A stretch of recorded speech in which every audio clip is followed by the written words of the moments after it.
Good morning बच्चों। बेटा last video में हमने orbital speed, escape speed find out कर ली है, ठीक है, सैटेलाइट की। उसका टाइम पीरियड भी फाइंड आउट किया, फिर हमने उसकी हाइट भी फाइंड आउट की कि कितनी हाइट से हम उसको लॉन्च कर रहे हैं, तो वो हाइट भी हम निकाल सकते हैं। आज उसी पर बेस्ड दो क्वेश्चन है, न्यूमेरिकल है। इसमें कंजर्वेशन ऑफ मैकेनिकल एनर्जी का कॉन्सेप्ट भी आपको क्लियर हो जाएगा, जो कि मैं पहले भी न्यूमेरिकल के थ्रू आपको बता चुकी हूँ, ठीक है। तो देखिए फर्स्ट क्वेश्चन में क्या कहता है, पहले क्वेश्चन में कहता है कि फाइंड वी मिनिमम, हमें कम से कम मिनिमम निकालनी है, velocity minimum, so that body of mass m, कोई बॉडी है जिसका मास m है, reaches to surface of 4m sphere, जो कि 4m स्फीयर पर रीच कर जाए, पहुंच जाए। तो बेटा ध्यान से देखिए, सामने फिगर दिया हुआ है, एक बॉडी, दोनों जो बॉडी है जी, एक का मास m है और एक का मास 4m है, तो दोनों का जो मास है वो मास डिफरेंट है, बट दोनों का साइज सेम है। इसका रेडियस भी r है और इसका रेडियस भी r है, ठीक है। तो सबसे पहली बात पे फोकस कीजिए कि दोनों का मास अलग अलग है, एक का मास m है और एक का मास 4m है, ओके। तो हमें ये देखना है कि इस बॉडी के सरफेस से, ठीक है, हमें m मास की बॉडी को पहुंचाना है, इसके सरफेस पर पहुंचाना है। आपको ये भी पता है कि दोनों जो बॉडीज हैं इनके पास अपना मास है, तो इनका अपना एक ग्रेविटेशनल फील्ड भी है, ठीक है। तो हम एक इन दोनों के बीच में एक ऐसा पॉइंट फाइंड आउट करते हैं जहां पर अगर कोई बॉडी हो तो इन दोनों की वजह से उस बॉडी पर नेट फोर्स 0 लगे, यानी कोई ऐसा पॉइंट मिलेगा कि उस पॉइंट पर अगर इस m मास को रख दे तो ये बॉडी भी उसको उतने ही फोर्स से अपनी तरफ खींचेगी और ये बॉडी भी उसको उतने ही फोर्स से अपनी तरफ खींचेगी। तो बेटा सिंपल सी बात है, जब हमारे पास दो अलग अलग मास की बॉडी है तो जिसका मास ज्यादा होगा उसका ग्रेविटेशनल फोर्स भी ज्यादा होगा, तो इसकी रेंज दूर तक होगी, तो नियर द स्मॉलर मास वाली, जो स्मॉल मास वाली बॉडी है उसके नजदीक हमें वो न्यूट्रल पॉइंट आपका मिल जाएगा। तो यहाँ कहीं मैं मान लेती हूँ कि ये मेरा न्यूट्रल पॉइंट है, ठीक है। तो ये पॉइंट मैंने न्यूट्रल पॉइंट माना, तो ये यहाँ से हम मान लेते हैं x दूरी पर है, कहां से, पहली बॉडी के सेंटर से x दूरी पर। तो दूसरी बॉडी से ये कितनी दूरी पर हो जाएगा, यही पॉइंट आपका, टोटल दोनों के बीच की दूरी 6r गिवन है, तो 6r माइनस x की दूरी हो जाएगी दूसरी बॉडी के लिए उस न्यूट्रल पॉइंट की। मतलब इस पॉइंट पर जब ये m मास लेके आएंगे तो इसका फोर्स 0, इसका फोर्स 0, तो हमें क्या करना है, बस इतना करना है, कोशिश करके इस m मास की बॉडी को यहाँ सरफेस से किसी तरह इस एंड पॉइंट पर भेजना है, ठीक है। अगर ये जस्ट इस पे पहुंच जाएगी तो उसके बाद तो ये बॉडी इसको जस्ट इसको क्रॉस करना है, इसको बस, तो हमें बस उसके नियर पहुंचना है। तो आप ये मान के चले एंड पॉइंट तक पहुंचाने के लिए हमें क्या करना होगा, ठीक है। उसके बाद तो ये अपने आप खींच के इसको अपने सरफेस पर ले आएगी, तो हमारा काम कितना है, हमें कितनी एनर्जी देनी है, तो हमें तो यहाँ से यहाँ तक पहुंचाने के लिए एनर्जी देनी है। बेटा बात समझ में आई। तो सबसे पहले हमें इस एंड पॉइंट की लोकेशन फाइंड आउट करनी है, जिस पॉइंट पर दोनों फोर्स बराबर लग रहे हैं इन दोनों बॉडीज की वजह से गिवन बॉडी पे। तो यही बताती हूँ, इस बॉडी, ये m मास की बॉडी जब यहाँ आएगी तो ग्रेविटेशनल फोर्स कैसे होगा, देखो g, इसका मास कैपिटल M, इसका मास स्मॉल m, अपॉन में दूरी, जब ये बॉडी यहाँ होगी तो r ये 2r, ठीक है बेटा, और सिर्फ x भी लिख सकते हैं, अब r को छोड़िए, ये हमें नहीं पता अभी कितनी है, तो x स्क्वायर, ठीक है, क्योंकि ये x दूरी पर है, इक्वल टू, अब इसके और इसके बीच g capital M, M 4m है, तो 4 मैं यहाँ लिख देती हूँ, स्मॉल m अपॉन में दूरी 6r माइनस x का होल स्क्वायर, ठीक है बेटा। तो यहाँ से ये तीनों फैक्टर कैंसिल हो जाएंगे, तो मेरे पास क्या बचेगा, मेरे पास बचेगा दिस टर्म अपॉन में दिस इक्वल टू 4। तो यहाँ से देखो ये लिखा हुआ है, शॉर्ट ट्रिक की फॉर्म में लिखा हुआ है कि जो दो मासेस आपको गिवन हो, किसी न्यूट्रल पॉइंट को निकालने के लिए आप ये ट्रिक यूज कर सकते हैं। कैसे, पहला मास फिर दूसरा मास फिर पहले मास की दूरी उस न्यूट्रल पॉइंट की अपॉन में दूसरे मास की दूरी उस न्यूट्रल पॉइंट की, उसका होल स्क्वायर। तो ये ट्रिक यहीं से निकल के आई है बेटा, क्लियर है। तो पहले मास की वैल्यू m रखी, दूसरे मास की वैल्यू 4m रखी, तो देखो कैंसिल हो गई, 1/4 ही बचेगा, जो यहाँ बचेगा वही यहाँ बचा है। देखो अभी दिखाती हूँ, इस 4 को नीचे भेजो 1/4 दिस इंप्लाइज इक्वल टू इस टर्म को ऊपर ले जाओ x स्क्वायर अपॉन में 6r माइनस x का होल स्क्वायर। तो इस टर्म को और इस वाली टर्म को आप कंपेयर कर लो, आपका यही आया है एग्जैक्टली जो मैंने आपको यहाँ समझाया है, ठीक है। उसके बाद बेटा इनको सोल्व किया हमने, अंडर रूट लिया तो यहाँ से 1/2 और ये x अपॉन में 6r माइनस x, तो सोल्व करने से आपकी x की वैल्यू आ गई 2r। कितनी वैल्यू आ गई 2r। ओके, अब मैं इस सारे टर्म्स को यहाँ से इरेज कर रही हूँ क्योंकि मैंने न्यूट्रल पॉइंट की लोकेशन निकाल ली है।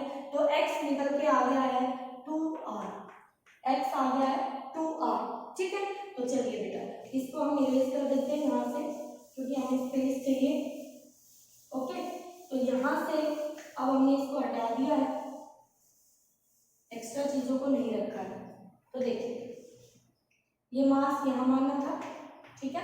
अब हमें क्या करना है, हमने न्यूट्रल पॉइंट की लोकेशन निकाल ली, यानी कि अब हम इस बॉडी को यहाँ ए पॉइंट से एन तक भेजना चाहते हैं बस, ठीक है। और ओनली ग्रेविटेशनल फोर्स एक्ट कर रहा है, कंजर्वेटिव फोर्स, तो हम यहाँ law of conservation of mechanical energy apply कर सकते हैं। तो conservation of mechanical energy apply किया हमने ए और एन पॉइंट के बीच में। कहाँ कहाँ अप्लाई किया, ए और एन पॉइंट के बीच में। तो ए पॉइंट पे टोटल एनर्जी, तो ए पॉइंट पे kinetic plus potential, N point पे काइनेटिक प्लस पोटेंशियल, ठीक है बेटा। तो यही होती है टोटल एनर्जी। अब देखिए ए पॉइंट पे बॉडी के पास काइनेटिक एनर्जी, जब हम उसको काइनेटिक एनर्जी देंगे तभी तो हो जाएगी, तो कितनी देंगे, तो ये वो वी मिनिमम है जो हमें फाइंड आउट करनी है। तो बच्चों यहाँ से हाफ एम वी मिनिमम का स्क्वायर प्लस अब पोटेंशियल एनर्जी देखिए इस ए पॉइंट पर पोटेंशियल एनर्जी क्या क्या होगी। तो देखो एक तो इन दोनों सिस्टम की होगी और एक इन दोनों सिस्टम की होगी, बिल्कुल बेटा। तो देखो ध्यान से पहले इनकी लिखेंगे, इनके बीच की दूरी r देखो, और g capital M small m ये अपॉन में r की दूरी, फिर इसकी और इसकी लेंगे तो लिखी माइनस g 4m इंटू में m। अब यहाँ से यहाँ तक की दूरी, ये दूरी r है और ये बची हुई आपकी 4r, तो टोटल हो गई 5r। तो ये हो गई पोटेंशियल एनर्जी सिस्टम की एट ए पॉइंट। अब काइनेटिक एनर्जी यहाँ पर जस्ट पहुंचेगा तो जीरो हो जाएगी बेटा बॉडी की, और पोटेंशियल एनर्जी सिस्टम की अब ये मास उठ के यहाँ आ गया तो इनके बीच की दूरी हो गई 2r, तो ये हो गई 2r g and m upon में 2r। तो इनके बीच की कितनी बची होगी 4r, तो g एंड m अपॉन में 4r, ठीक है बेटा। कॉन्सेप्ट मैंने आपको समझा दिया है, जस्ट अब हमें इसको कैलकुलेट करना है, सोल्व करना है। तो सिंपल इसको सिंप्लीफाई करना है। तो बच्चों यहाँ से पहले इसको सोल्व करेंगे, इधर इसको सोल्व करेंगे, इन दोनों टर्म को दूसरी तरफ ले जाएंगे और फिर हाफ एम वी स्क्वायर की वैल्यू फाइंड आउट करेंगे। तो देखिए एम को आप यहाँ से चाहे तो स्किप कर सकते हैं पूरी इक्वेशन से, तो ये आ जाएगा मेरे पास वी मिनिमम स्क्वायर बाई 2 और यहाँ बचेगा minus G capital M by R minus G ये 4gm बाई 5r और इक्वल टू, तो हम यहाँ पर इक्वल कर देते हैं और ये दोनों टर्म दूसरी तरफ जाके प्लस की हो जाएगी। फिर यहाँ minus G capital M upon में 2r minus G M upon में 4r। तो बेटा इन सभी को सिंप्लीफाई करके और 2 से मल्टीप्लाई करके देन रूट हम जब लेंगे तो v मिनिमम हमारा निकल के आएगा under the root 3/5 gm upon में r, ठीक है। तो आप ये आंसर आपका आ जाएगा इसको जस्ट सोल्व करने के बाद। तो इतनी मिनिमम स्पीड आपको देनी होगी उस बॉडी को ताकि वो एन पॉइंट पे पहुंच जाए, हमें एन तक ही पहुंचाना है। उसके बाद तो 4m अपना ग्रेविटेशनल फोर्स से अपना काम खुद कर लेगा, सरफेस तक खुद ले आएगा।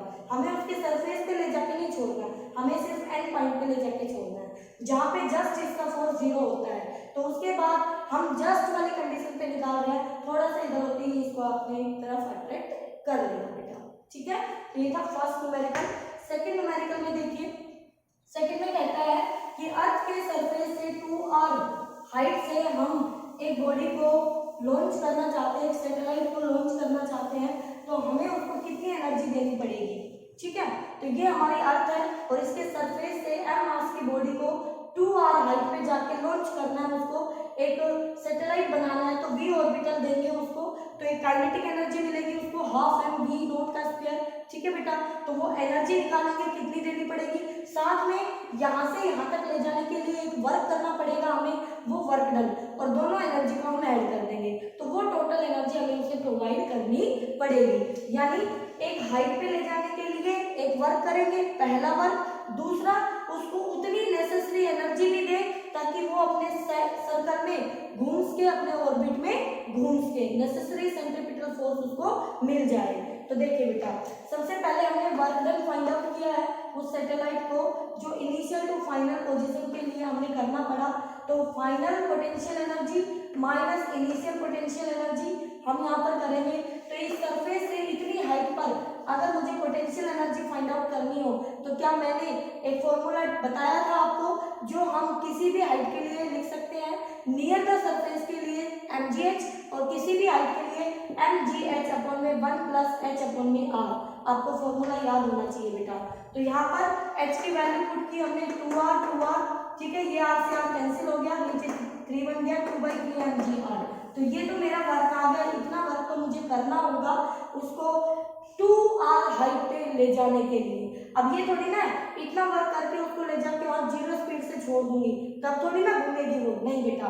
फिर उसको इतनी काइनेटिक एनर्जी दो कि वो अपना सर्कल कंप्लीट करे, तो उसके बाद kinetic energy half M V naught का स्क्वायर, वी नॉट उसकी मिनिमम रिक्वायर्ड ऑर्बिटल स्पीड है उस ऑर्बिट में घूमने की, तो जब वो उसमें घूमेगी तो उसकी अपनी एक काइनेटिक एनर्जी होगी, तो वो काइनेटिक एनर्जी कितनी होगी उसके पास।